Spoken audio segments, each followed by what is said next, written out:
Hi everyone. The lighting's really bad in my video today, but my videos aren't about digital visual quality anyway. Um, Couple things have been on my mind lately, and I'm just gonna kind of kind of run with an idea here, and we'll see where it takes me. I had some thoughts, had some thoughts formulating, and just in a general way, I was thinking in whatever field, whatever area of content or information or whatever you want to call it, in whatever arena there are always people that are kind of in their novice stages who very quickly believe they are experts. I'm not sure if that's a more recent phenomenon because I found for example, early on in my education career, I'd worked with people that were like 6 to 8 years in, and they genuinely thought of themselves as perhaps kind of mid-experienced people, like intermediate level. Very few thought of themselves as experts, and a few thought of themselves as still novices, still really honing their craft and getting great and getting good. And I find, that's a long time ago. That's 20 to 25 years ago I'm talking about. Now you fast forward and I'm finding people that are a year into some experience or some job or some whatever, and they're passing themselves off as experts in the field. And it's interesting because maybe humility is out the window nowadays in our digital peacocking era. I'm finding that even when it comes to grief, people are tending to peacock in online groups, and it's weird. And I'm trying hard to not be kind of judgy. I'm trying hard, but the reality is, I think trying not to just steer it completely towards grief experiences. I think humility might be gone in favor of kind of not quite fake it till you make it, but like the adage where like if an opportunity comes your way, you take it and then you figure out how to actually fulfill it, right? Like if you get an opportunity to take on a specific role, as long as you're not, going to be in a position where you're going to endanger lives or something. But if you get an opportunity to take on a specific role, even if you don't think you're quite capable or whatever, take the opportunity and then grow into it, right? Always take an opportunity and then grow into it. I think there's a weird kind of cousin of that, a weird kind of mutation on that, where now people think I can I kind of dabble my feet in the water of this experience, and now I'm an expert. We have so many pseudo experts in such a variety of fields. You're seeing people with 5 to 8, maybe 10 years experience in a field, and now I can be a consultant in that field. Really?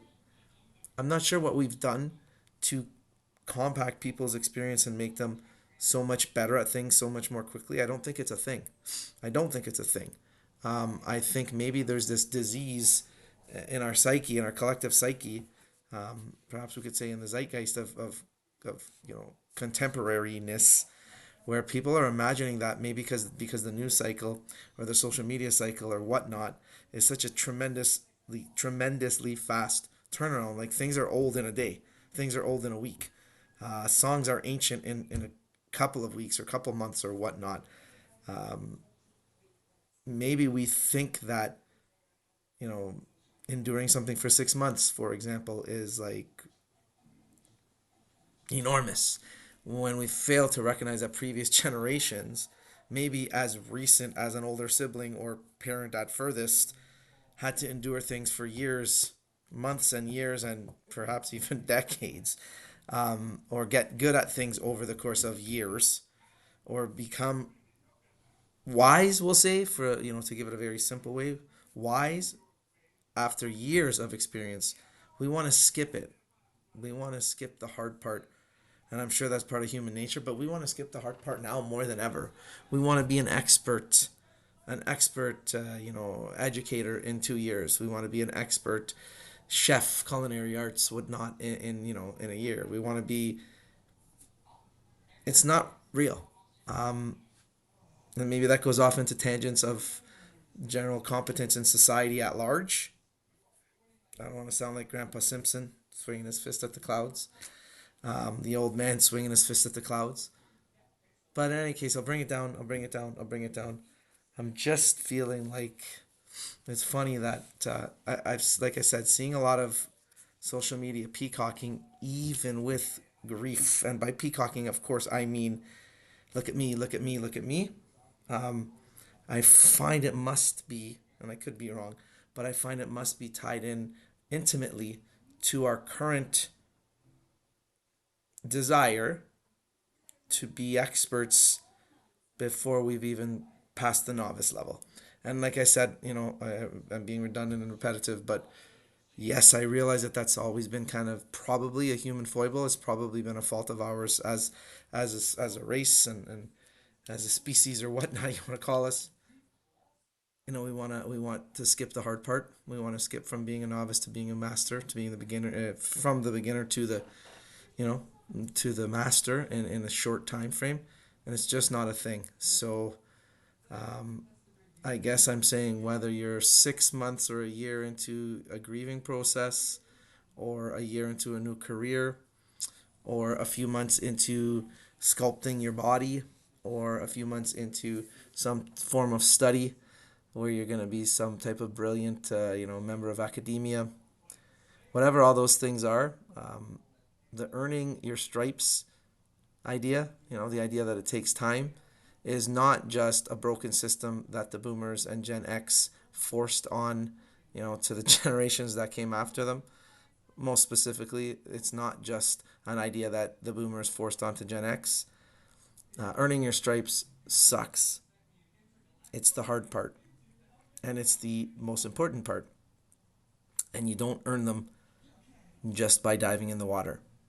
You got to swim in those deep waters for a good while. You can't replace that. You can't replace the experience. So, if we're talking about in the field of work, yes, there are tangible skill sets. Yes, there are tangible skill sets and knowledge bases and areas of content that the new grads and the new professionals in any given field are going to have right at their fingerprints, right at their fingertips, pardon me, the latest, right? The counter argument to that is much of that in many fields is a regurgitation and a slight twist, a little bit of a refurb, a little bit of a retrofitting on top of the previous knowledge. A lot of it is different names for the same stuff. So, but in every single arena, you cannot replace experience. And again, I did do a video on grief where I said it's a marathon, don't rush it. I really genuinely, I can't emphasize it enough. I'm only 19 months deep. You have people that are 10 years deep, and they're saying, they're still figuring it out and they're still challenged by every single day. The platitudes and the desire to show the world that you've got it all figured out, that's just peacocking. Because no, you don't. And I think unfortunately, there's a lot of reward in presenting with this facade that we got it all figured out. Not real. It's not real. I don't have it all figured out. You don't have it all figured out. It's not real. In any case, those are my thoughts. I'm coming up past 9 minutes. The pseudo expert has saturated every field, every content area, online, in real life, whatever. Every kind of focus group, every kind of support group, every kind of the pseudo expert, the superstar, the peacocker. So just be wary of that. That's all. And if you're watching me, thanks for watching. Hopefully, you're not taking me as a pseudo expert and someone who's just trying to peacock here. I'm not an expert. So, thanks for watching.